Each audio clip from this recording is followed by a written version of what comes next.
The illiterate of the future are not those who can't read or write, but those who cannot learn, unlearn, and relearn.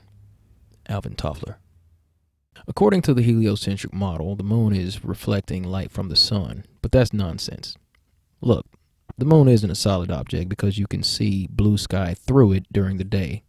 Obviously, it's not a solid.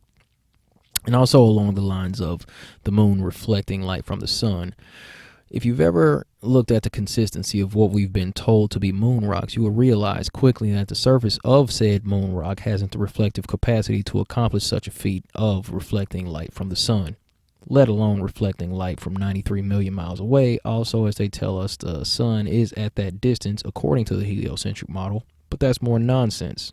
In addition to that, there have also been multiple accounts of items being passed off as moon rocks that have been found to be fake.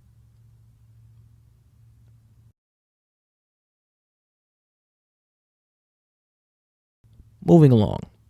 In the mainstream, we're told that shadows are caused by Earth blocking light from the sun. Sometimes.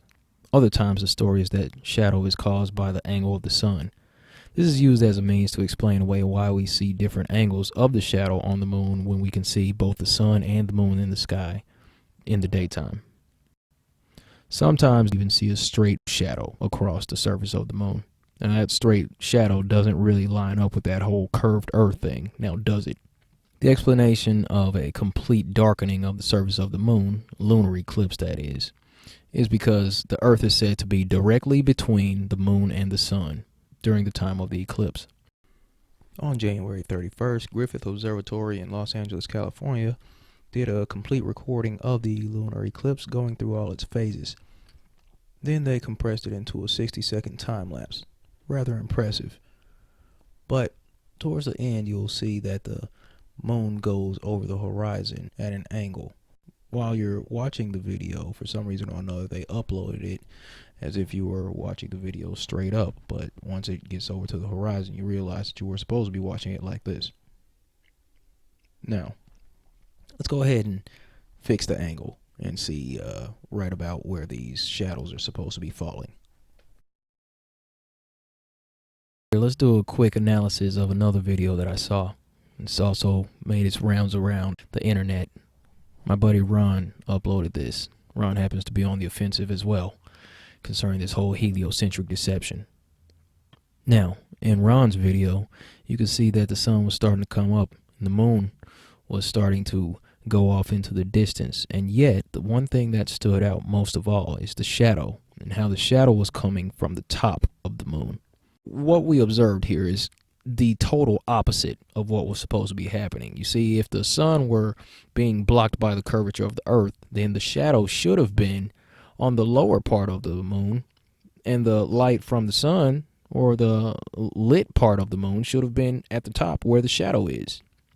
It's completely opposite of what we should see according to the heliocentric model and what we've been told. Now, why would they change the angle that they filmed the eclipse? Were they trying to hide something? I personally woke up bright and early to catch the eclipse for myself at about 4:30 in the morning, yet the sky was too cloudy to catch a glimpse.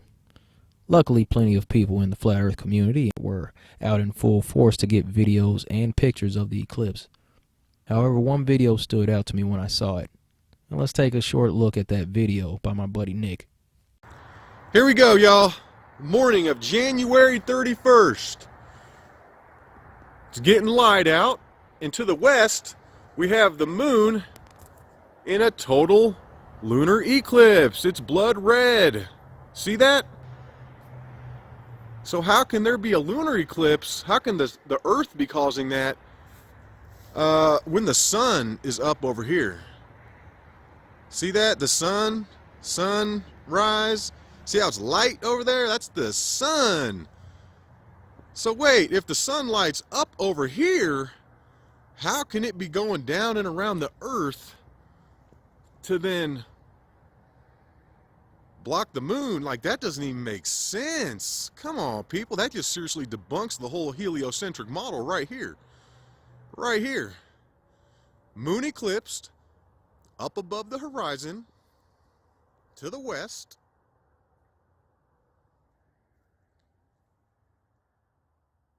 Sunrise to the east.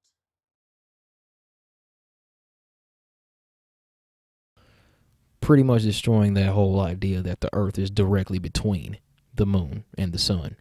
Obviously, that's not the case. Let go of your ego. It's not your fault that you've been lied to. We've all been lied to. From here, spread the truth, expose the lies, and demand answers. This is the Flat Earth Offensive, and you are the resistance.